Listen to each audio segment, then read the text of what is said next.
Good morning students, प्यारे विद्यार्थियों। आप सभी का government.vlogs यूट्यूब चैनल पर स्वागत है। हम अध्ययन कर रहे हैं क्लास 11th की फिजिक्स चैप्टर नंबर 2 और जिसमें आज अध्ययन करेंगे मापन में त्रुटियां।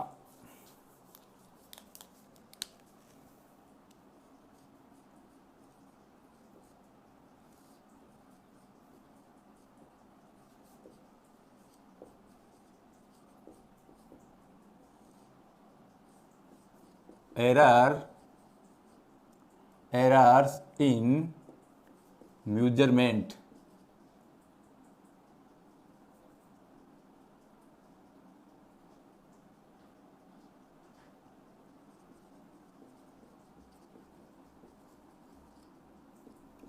Error in measurement. तो today study about error in measurement. Error in measurement में पहले हम अध्ययन करेंगे सार्थक अंक, सिग्निफिकेंस फिगर। दूसरा अध्ययन करेंगे पूर्णांकन करना या राउंडिंग ऑफ करना। और तीसरा अध्ययन करेंगे परिणाम की कोठी। तो पहला हमारा है सार्थक अंक।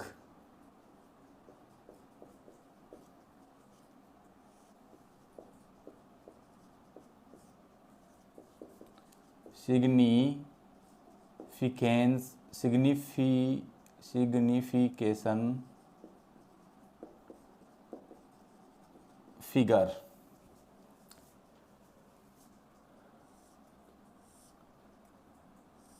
प्यारे विद्यार्थियों, सार्थक अंक जानने से पहले हम ये जानेंगे कि हम फिजिक्स किस प्रकार समझ सकते हैं।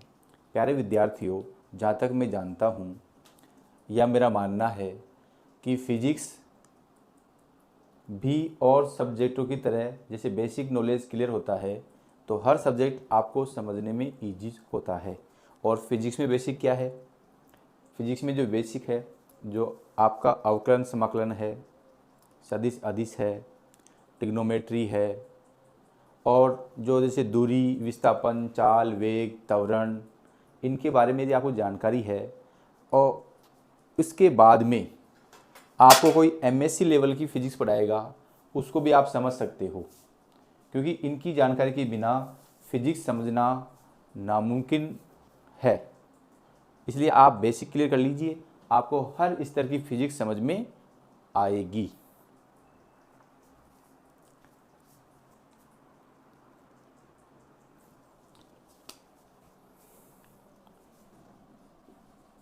किसी निश्चित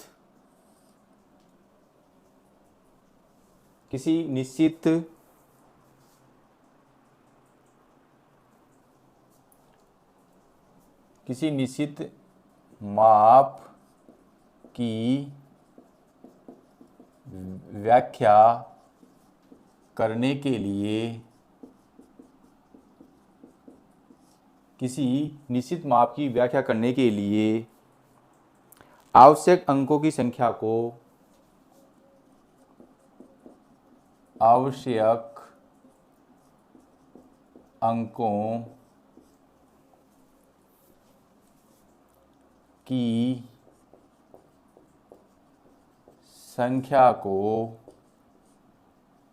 सार्थक अंक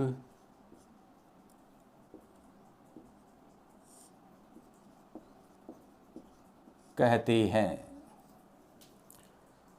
किसी निश्चित माप की व्याख्या करने के लिए आवश्यक अंकों की संख्या को सार्थक अंक कहते हैं।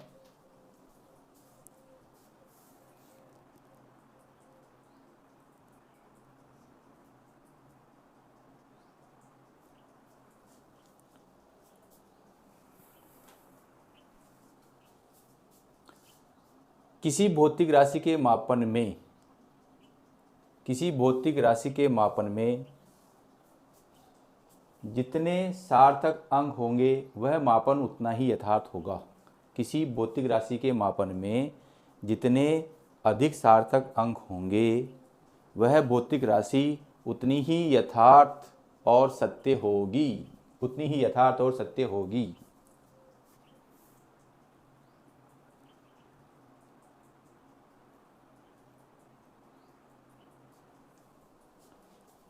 किसी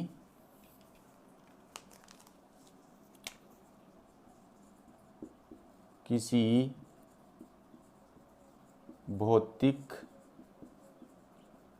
राशि के मापन में जितने अधिक सार्थक अंक होंगे, वह उतनी अधिक यथार्थ या सही होगी। इस बात से आप समझ गए होंगे कि सार्थक अंक के भौतिक राशि के मापन में कितना अधिक महत्व है। किसी भौतिक राशि के मापन में जितने अधिक सार्थक अंक होंगे, वह उतनी अधिक यथार्थ होगी, वह उतनी अधिक यथार्थ होगी। तो सार्थक अंक का भौतिक राशि के मापन में महत्वपूर्ण है। अब ये सार्थक अंक क्या होते हैं, इनके बारे में हम एक एक नियम पढ़ेंगे। तो नियम नंबर 1, रूल फर्स्ट,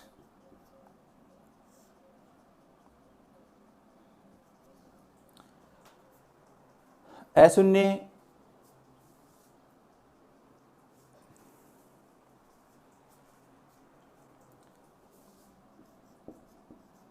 सभी अशून्य अंक सार्थक अंक होते हैं।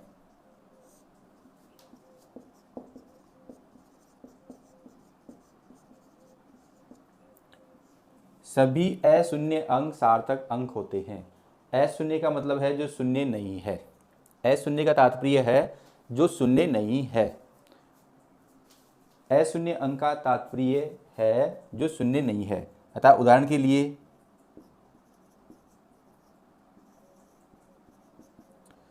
9356 में सार्थक अंक बराबर, देखो 9 शून्य नहीं है, 3 शून्य नहीं है, 5 शून्य नहीं है और 6 शून्य नहीं है। सभी अशून्य अंक सार्थक अंक होते हैं। तो ये सभी अशून्य हैं, इसलिए 1 2 3 4 में सार्थक कितने होंगे? 4। किसी निश्चित माप की व्याख्या करने के लिए आवश्यक अंकों की संख्या को, आवश्यक अंकों की संख्या को, ये संख्या है, इसमें अंक कितने हैं? 1 2 3 4। आवश्यक अंकों की संख्या को, ये एक संख्या है, इसमें अंक कितने हैं? 4। उसे हम क्या कहते हैं? सार्थक अंक। तो 9356 में सभी अशून्य अंक सार्थक अंक होते हैं, अतः इसमें सार्थक अंक कितने होंगे? 4। प्यारे विद्यार्थियों, जब 2 या 2 से अधिक अंक होते हैं तो उसे हम संख्या कहते हैं। जैसे 0 1 2 3 4 5 6 7 8 9, ये आपके क्या हैं? अंक हैं। ये क्या हैं? अंक, इन्हें बोलते हैं डिजिट। 0 1 2 3 4 5 6 ये क्या है? अंक हैं। और अंकों से मिलकर संख्या बनती है। जैसे 10 11 ये 2 अंकों की संख्या है, 111 112 ये 3 अंकों की संख्या है, 200 2315 ये 4 अंकों की संख्या है। इसी प्रकार 5 अंकों की संख्या, 6 अंकों की संख्या। तो अंक, आवश्यक अंकों की संख्या को, आवश्यक अंक कितने हैं? 4 की संख्या कितनी है? 4। तो 9356 में सार्थक अंक क्या हो गया? 4, क्योंकि यहाँ पर सभी अंक शून्य हैं। सभी अशून्य अंक सार्थक अंक होते हैं। तो रूल नंबर 2,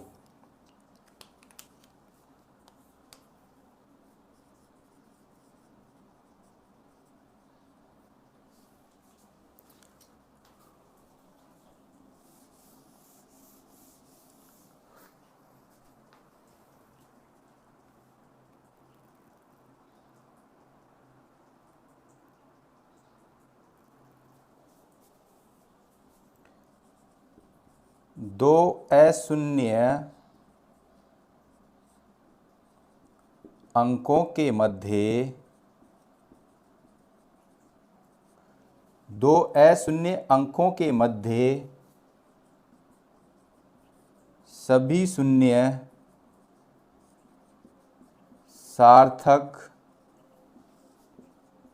अंक होते हैं।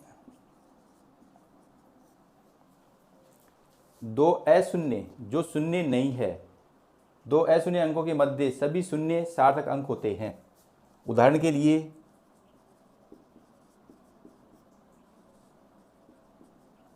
7005 में सार्थक अंक 4 है। यदि मैं यहाँ पर 3 और लिख दूँ तब सार्थक कितने हो जाएंगे? 5। यहाँ पे आप देखिए दो अशून्य 3 और 5 अंकों के मध्य सभी अशून्य, और यदि मैं इसको ऐसे नहीं लिख के ऐसे लिख दूँ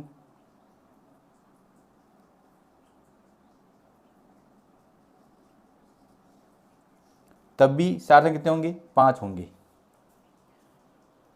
तो दो अशून्य अंकों के मध्य सभी शून्य सार्थक अंक होते हैं।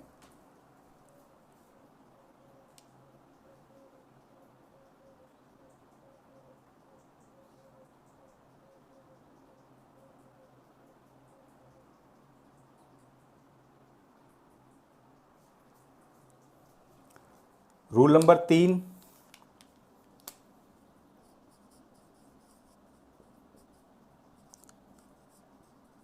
प्रथम अशून्य अंक के बाईं ओर प्रथम अशून्य अंक के बाईं ओर स्थित सभी शून्य सार्थक अंक नहीं होते हैं। प्रथम अशून्य अंक के बाईं ओर स्थित सभी शून्य सार्थक अंक नहीं होते हैं। उदाहरण के लिए 0013005 प्रथम अशून्य अंक के बाईं ओर स्थित प्रथम अशून्य अंक 1 है। प्रथम अशून्य अंक क्या है? 1 है। ये इसके दाईं ओर हैं और ये इसके बाईं ओर हैं, और हमारा नियम भी यही कह रहा है, प्रथम अशून्य अंक के बाईं ओर स्थित प्रथम अशून्य अंक के बाईं ओर स्थित सभी शून्य सार्थक अंक नहीं होते हैं। तो ये शून्य क्या होंगे? सार्थक अंक नहीं होंगे। तो सार्थक अंक कितने हो जाएंगे? में सार्थक अंक 4 होंगे।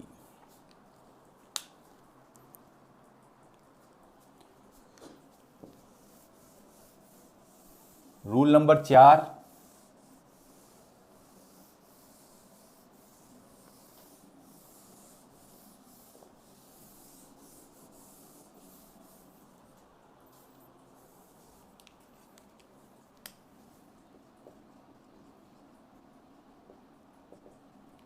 यदि संख्या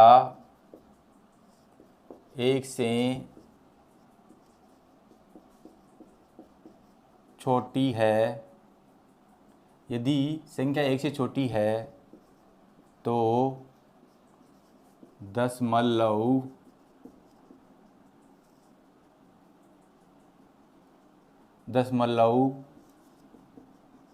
बिंदु के दाईं ओर स्थित शून्य दशमलव बिंदु के दाईं ओर स्थित शून्य जो प्रथम अशून्य अंक के बाईं ओर स्थित हैं,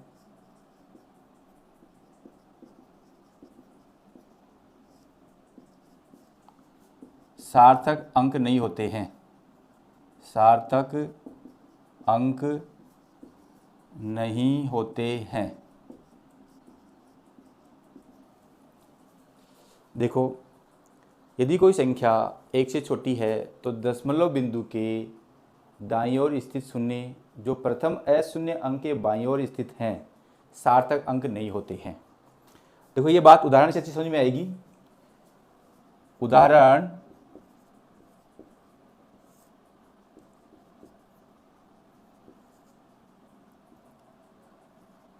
00537 में सार्थक अंक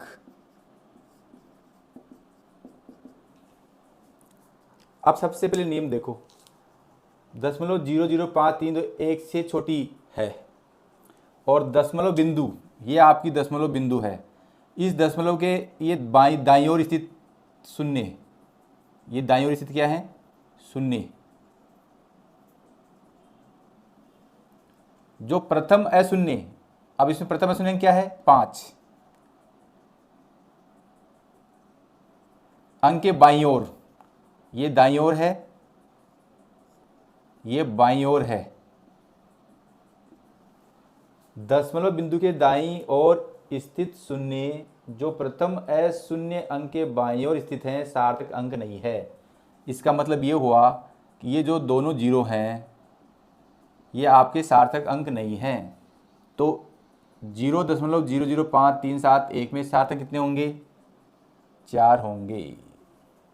अब आप इसका स्क्रीनशॉट ले सकते हैं।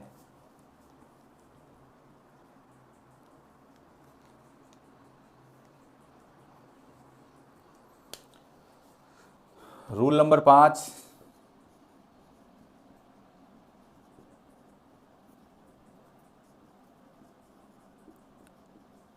किसी संख्या में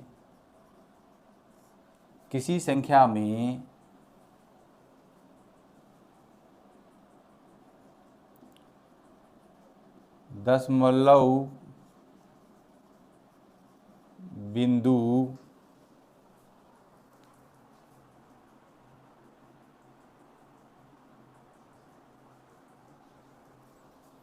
किसी संख्या में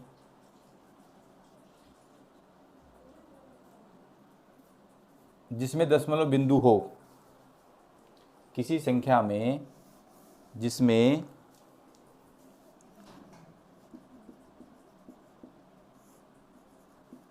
दशमलव बिंदु हो, अनुगामी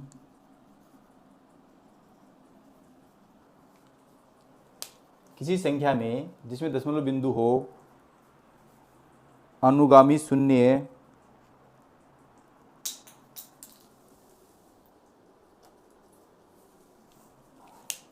अनुगामी का अर्थ होता है अंतिम अशून्य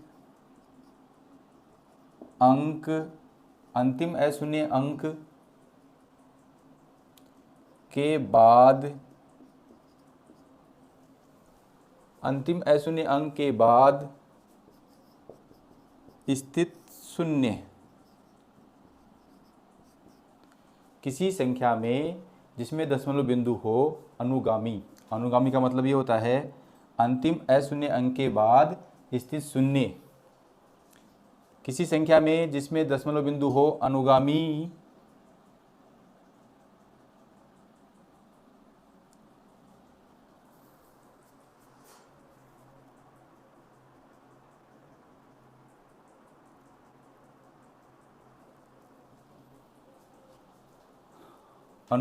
शून्य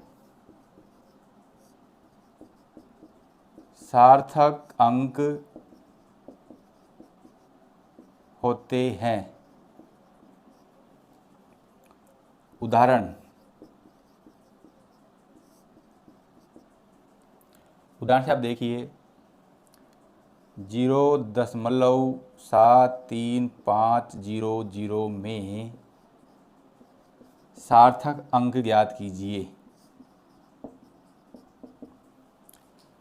किसी संख्या में जिसमें दशमलव बिंदु हो, अनुगामी, अनुगामी मतलब है अंतिम शून्य, अंतिम अशून्य अंक के बाद स्थित शून्य,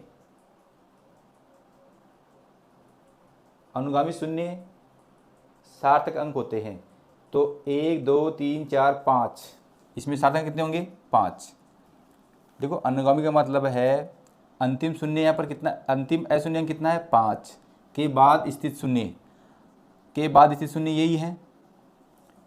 किसी संख्या में स्थित दशमलव बिंदु हो तो अनुगामी शून्य, अनुगामी शून्य मतलब क्या होता है? अंतिम अशून्य अंक के बाद स्थित शून्य सार्थक अंक होते हैं। तो यहाँ 0 0 क्या होंगे? सार्थक अंक होंगे। तो 1 2 3 4 5 इसमें सार्थक अंक होंगे।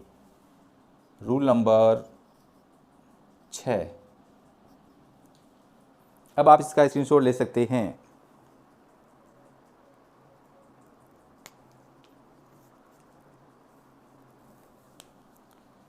किसी संख्या में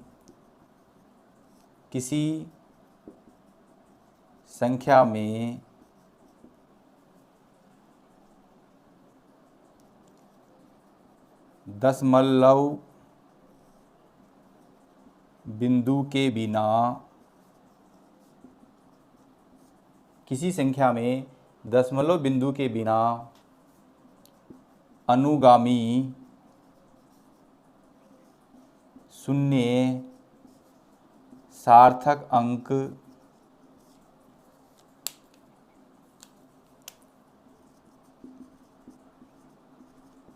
नहीं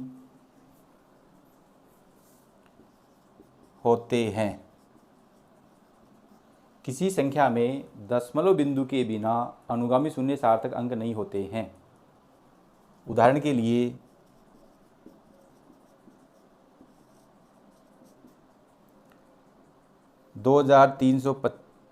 23,500 में सार्थक अंक, अब यहाँ देखो किसी संख्या, ये एक संख्या है, दशमलव बिंदु के बिना है, अनुगामी क्या है? अंतिम अशून्य अंक के बाद स्थित शून्य सार्थक अंक नहीं होते हैं। तो ये दोनों ही क्या होंगे? सार्थक अंक नहीं होंगे। तो सार्थक कितने जाएंगे? 3। अब देखो इसमें एक नोट है जो महत्वपूर्ण है, और वो नोट ये है,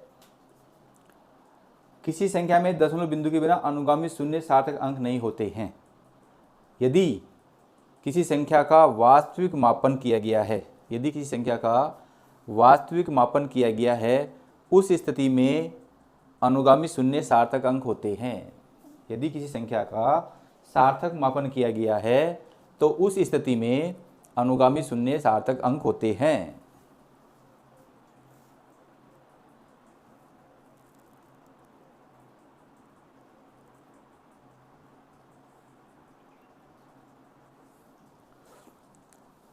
यदि संख्या वास्तविक मापन से ज्ञात की गई है तो अनुगामी शून्य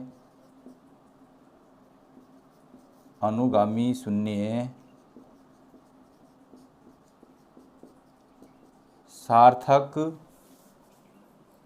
अंक होते हैं। उदाहरण के लिए m बराबर 100 किलोग्राम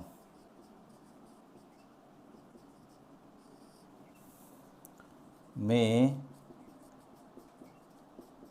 सार्थक अंक, देखो यहाँ पर दशमलव बिंदु के बिना और यहाँ पर भी दशमलव बिंदु के बिना है। यदि संख्या का वास्तविक मापन किया गया है, इसलिए अंतिम अशून्य अंक के बाद स्थित शून्य सार्थक अंक होंगे। और कितने जाएंगे? 3। तो इस नियम में यही अंतर है, यदि वास्तविक मापन किया गया है तो अनुगामी शून्य सार्थक अंक होंगे, और यदि वास्तविक मापन नहीं किया गया है तो अनुगामी शून्य सार्थक अंक नहीं होंगे। अब आप इसका स्क्रीनशॉट ले सकते हैं।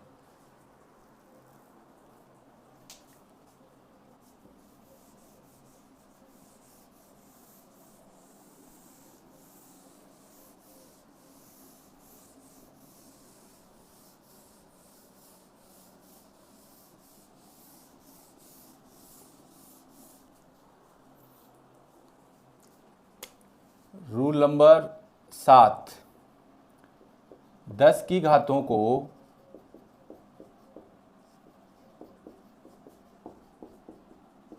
सार्थक अंक में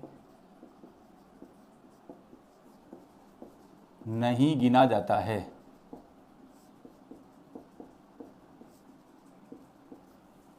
10 की घातों को सार्थक अंक में नहीं गिना जाता है, या मैं इसे ऐसे भी लिख सकता हूं, किसी संख्या में दशमलव बिंदु की स्थिति बदलने से सार्थक अंक नहीं बदलता है, या किसी संख्या में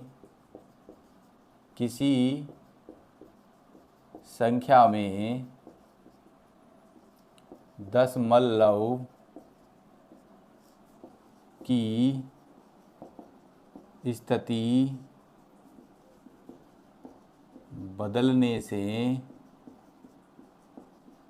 सार्थक अंक नहीं बदलता है। उदाहरण के लिए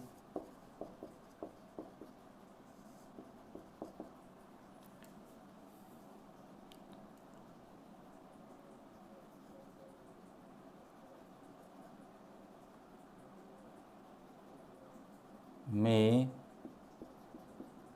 सार्थक अंक 3 है। अब मैं यहाँ दशमलव से बदलूँ, 0.213 में सार्थक अंक कितने हैं? 3। यदि मैं इसको ऐसे लिख दूँ, 2.13 में सार्थक अंक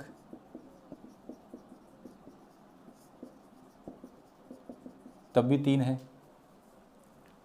तो 10 की घातों को सार्थक अंक में नहीं गिना जाता है, या किसी संख्या में दशमलव बिंदु की स्थिति बदलने से सार्थक अंक नहीं बदलता है।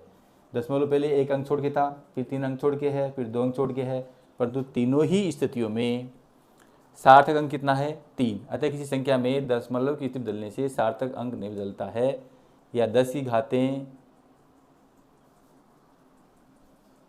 घातों को सार्थक अंक में नहीं गिना जाता है। जैसे मैं इस चीज़ को ऐसे लिख दूं, इसी चीज़ को, या 213 इंटू 10 की घात -1। देखो इस बिंदु को उठाऊंगा, नीचे 10 जाएगा, 10 के ऊपर -1 हो जाएगा। यहाँ से इस बिंदु को उठाऊंगा तो 213 इंटू 10 की घात -3। इसको उठाऊंगा 213 इंटू 10 की घात -2। तो ये 10 की घात, देखो इसी का ही रूप है। इन घातों को सार्थक अंक में हम काउंट नहीं करते हैं, और इस चीज़ को कहते हैं हम चरघातांकी। चरघातांकीय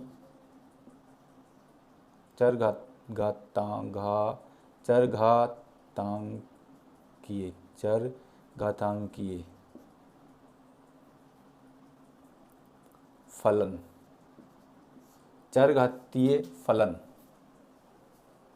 जो 10 की घातों को सार्थक अंक में नहीं गिनते हैं, या जो चरघातीय फलन होते हैं उनको भी सार्थक अंक में नहीं गिनते हैं। इस चीज़ को हम कैसे भी कह सकते हैं, बात वहीं आके रुकती है। चाहे चरघातांकी फलन को हम सार्थक अंक में नहीं लेते हैं, या 10 की घातों को सार्थक अंक में नहीं गिना जाता है, या किसी संख्या में दशमलव की स्थिति बदलने से सार्थक अंक की स्थिति नहीं बदलती है। अब आप इसका स्क्रीनशॉट ले सकते हो।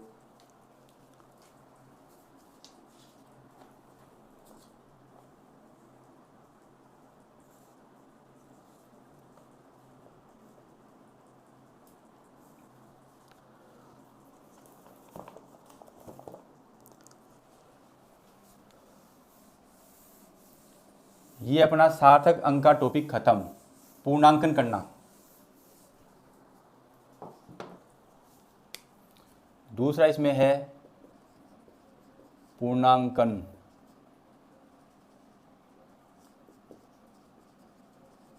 राउंड ऑफ करना, राउंडिंग अप करना, राउंडिंग ऑफ करना।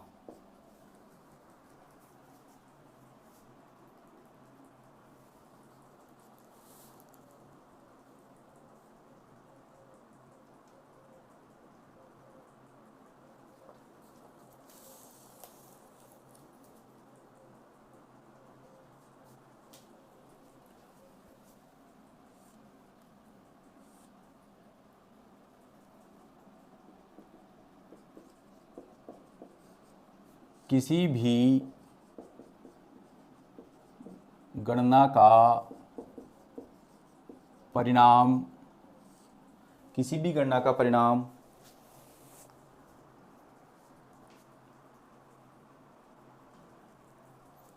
जिसमें एक से अधिक, किसी भी गणना का परिणाम जिसमें एक से अधिक अनिश्चित अंक हों, किसी भी गणना का परिणाम जिसमें एक से अधिक अनिश्चित अंक हों,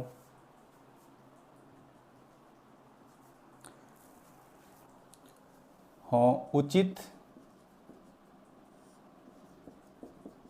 सार्थक अंकों में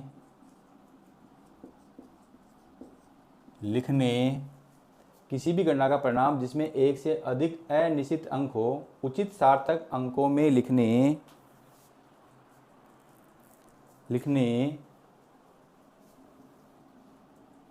के लिए पूर्णांकन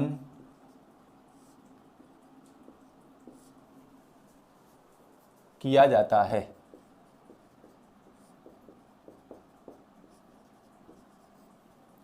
किसी भी गणना का परिणाम जिसमें एक से अधिक अनिश्चित अंक हों सार्थक अंकों में लिखने के लिए पूर्णांकन किया जाता है। इसमें नियम नंबर पहला है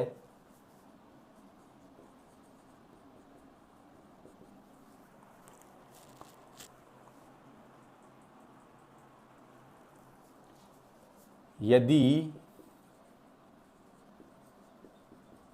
पूर्णांकन करने वाला अंक 5 से अधिक है तो पूर्वगामी अंक में 1 की वृद्धि होती है।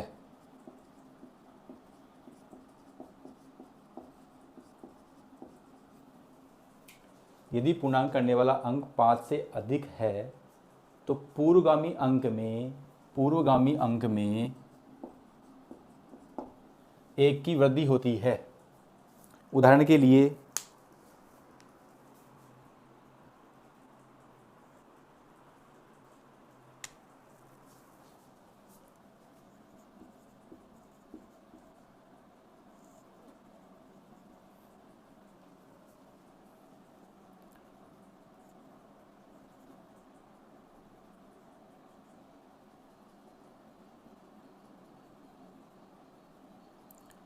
जैसे 7305 है, या मैं इसको 8 ले लेता हूँ। 738 है। अब मुझे 8 का पूर्णांकन करना है, इसको केवल 2 ही अंकों में लिखना है। तो मैं क्या करूँगा, इसका पूर्व अंक कितना है, 8 का पूर्व अंक कितना है, 3। यदि पूर्णांक करने वाला अंक 5 से अधिक है, देखो यहाँ पर पूर्णांक करने वाला अंक 5 से अधिक है, 5 से अधिक मतलब है 6 है, 7 है, 8 है, 9 है, ये 4 अंक आते हैं। 5 से अधिक 6 आए, 7 आए, 8 आए या 9 आए तो पूर्वगामी मतलब है इससे पूर्व का अंक में 1 की वृद्धि कर देंगे। तो ये कितना जाएगा, 74 हो जाएगा आपका। तो हमने क्या कर दिया, इसका पूर्णांक कर दिया।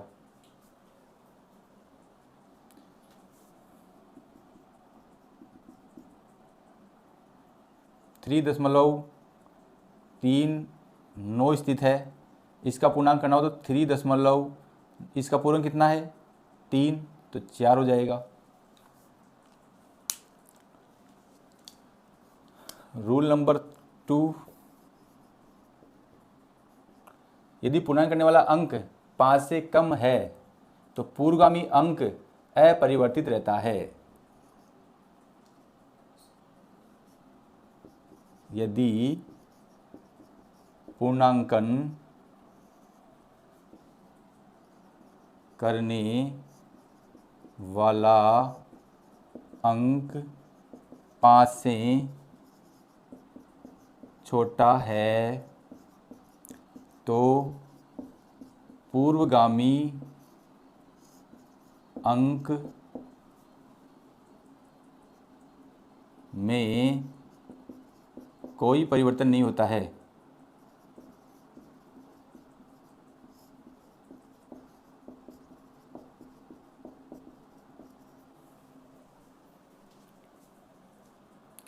उदाहरण के लिए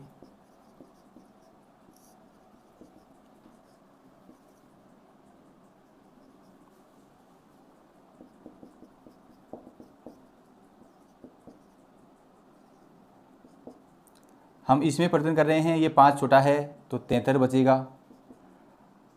इसका पूर्वगामी पद ये वाला है, इसका पूर्वगामी पद ये है। अब ये भी 5 से छोटा है, 5 छोटा मतलब है 1 2 3 4 आए, ये कितना जाएगा 3.3। रूल नंबर 3,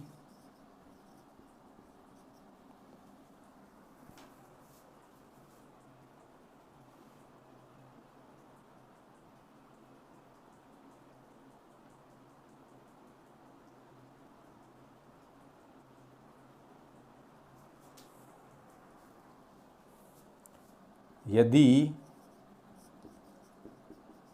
पूर्णांकन करने वाला अंक, यदि पूर्णांकन करने वाला अंक 5 है तो, यदि पूर्णांक करने वाला अंक 5 है तो पूर्वगामी अंक में 1 की वृद्धि होती है, यदि 1 की वृद्धि होती है यदि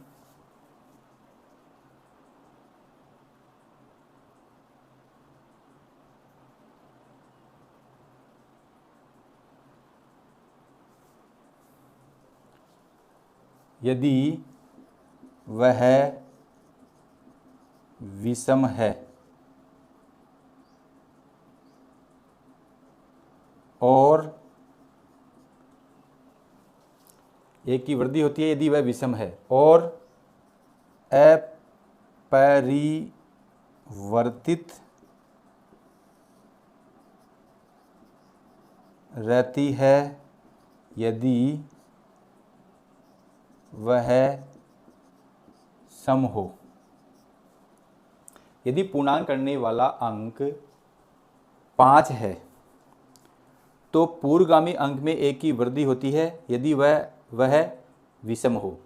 वह का मतलब है पूर्वगामी अंक विषम हो। और यदि पूर्वगामी अंक सम है, यदि पूर्वगामी अंक सम है तो वह अपरिवर्तित रहता है। यदि पूर्वगामी अंक सम है तो वह अपरिवर्तित रहता है। उदाहरण के लिए 4.35। अब देखो, यदि पूर्णांक करने वाला अंक 5 है या पूर्णांक अंक करने वाला 5 है, इसका अनुगामी में 1 की वृद्धि होगी यदि वह विषम है। तो 3 क्या है विषम, विषम मतलब है 1 3 5 7 विषम, 2 4 4 सम। तो ये क्या जाएगा 1 की वृद्धि हो जाएगी तो 3.4 हो जाएगा। अब यदि मान लो यही ऐसे होता 4.45 होता तो हम इस 5 का पूर्णांक कर रहे हैं तो इसका पूर्वगामी क्या है, सम है। पूर्वगामी क्या है, सम है। तो क्या रहेगा, अपरिवर्तित। तो क्या रहेगा, 4.4 रहेगा। या मान लो कि मैं इसको 8 ले लेता हूँ तो क्या रहेगा, 4.8 ही रहेगा। और यदि यहाँ विषम होता, जैसे 7 होता तो कितना जाता, 7 हो जाता।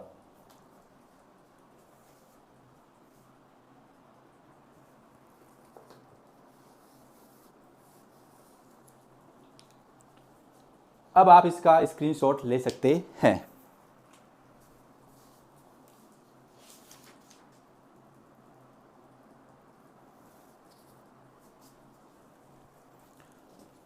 आशा करता हूं कि आपने इसका स्क्रीनशॉट ले लिया होगा। तीसरा पॉइंट है परिणाम की कोटि।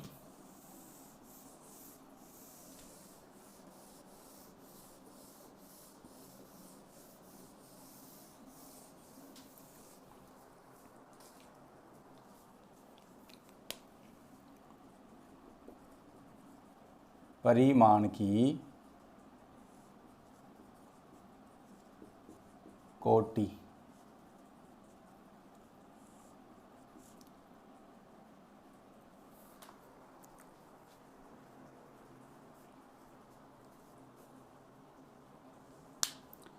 विज्ञान में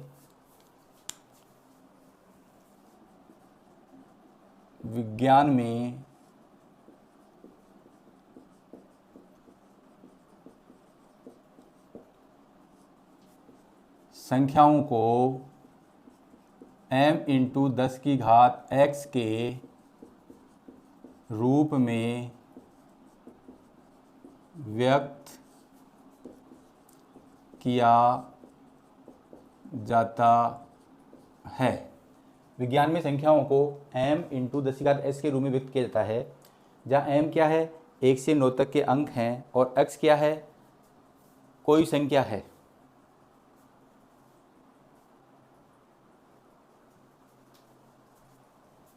जहाँ m 1 से 10 के मध्य कोई अंक और x पूर्णांक है उदाहरण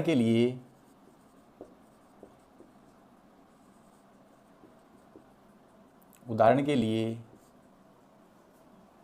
निर्वात में प्रकाश का वेग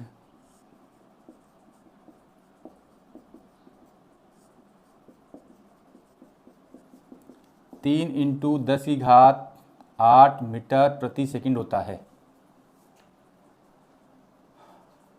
m की जगह क्या है, 3। 1 से 10 के मध्य स्थित कोई संख्या है तो वो 3 है। x की जगह क्या है, 8। इस संख्या का मुझे राउंड अप करना है तो मैं क्या करूँगा, 10⁸ मीटर पर सेकंड करूँगा, क्योंकि 3 5 से छोटा है। और जो भी 5 से छोटे होते हैं उनको हम भूल जाते हैं। जैसे दूसरा देखो, इलेक्ट्रॉन का द्रव्यमान, इलेक्ट्रॉन का द्रव्यमान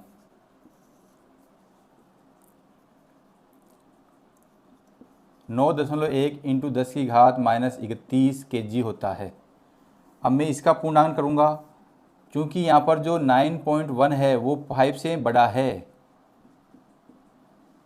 अतः कितना हो जाएगा, 10 हो जाएगा, एक यहाँ बढ़ जाएगा। अब यदि मैं इसको हल करूँगा 10⁻31 + 1 kg, तो ये क्या जाएगा, 10⁻30 kg। तो ये है। अब देखो यहाँ पर निर्वात में प्रकाश के वेग की परिणाम कोटि कितनी है, 8 है। यहाँ पर इलेक्ट्रॉन के द्रव्यमान में परिणाम कोटि कितनी है, -30 है। क्योंकि जो 9.1 है, जो m का मान है वो 5 से बड़ा है, इसलिए वो कितना हो जाएगा, 10 हो जाएगा। और 5 से छोटा हो तो कितना हो जाएगा, हट जाएगा, वो 5 से छोटा है तो हट जाएगा, 5 से बड़ा है तो 10 हो जाएगा। अब इसमें एक लास्ट बात बची हुई है, वो यह है कि सार्थक अंकों की बीजगणित। सार्थक अंकों की बीजगणित।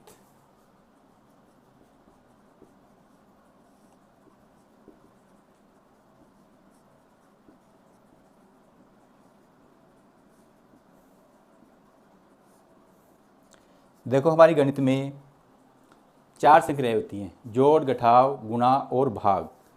तो सार्थक अंकों का बीजगणित में हम जोड़ क्रिया करते हैं। जैसे मान लो मैंने 7,300, 705, 735.23, 30.1 और 2001.357 ये मुझे जोड़ना है। तो मैं जोड़ूंगा तो ये कितना आएगा, 7 आएगा, ये 8 आएगा, ये 3 3 6 आ जाएगा, ये कितना जाएगा 6, ये भी 6, ये 7, ये 2। यानी कि जोड़ने के बाद में मेरा परिणाम आ गया 2766.687।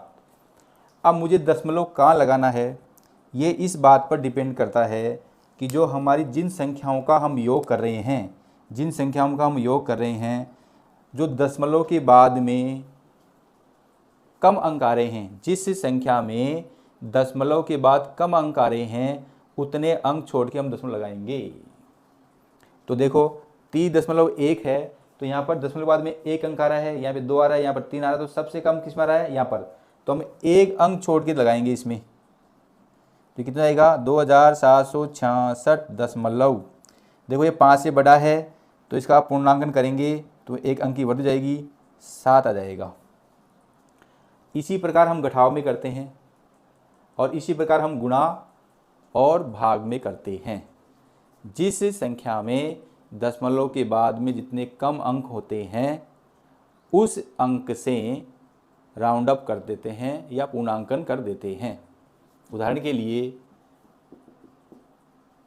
7035.23 में 30.1 को घटाऊंगा मैं तो ये कितना आएगा 3, 1.507। अब मैं इसका राउंड अप करूँगा क्योंकि यहाँ पर भी दशमलव के बाद में 1 अंक इसमें आ रहा है तो यहाँ पर भी परिणाम में 1 अंक होना चाहिए। तो मैं इसका राउंड अप करूँगा तो क्योंकि ये 5 से छोटी है तो इसके पूर्वगामी पद में कोई परिवर्तन नहीं होगा, इसके पूर्वगामी पद में कोई परिवर्तन नहीं होगा।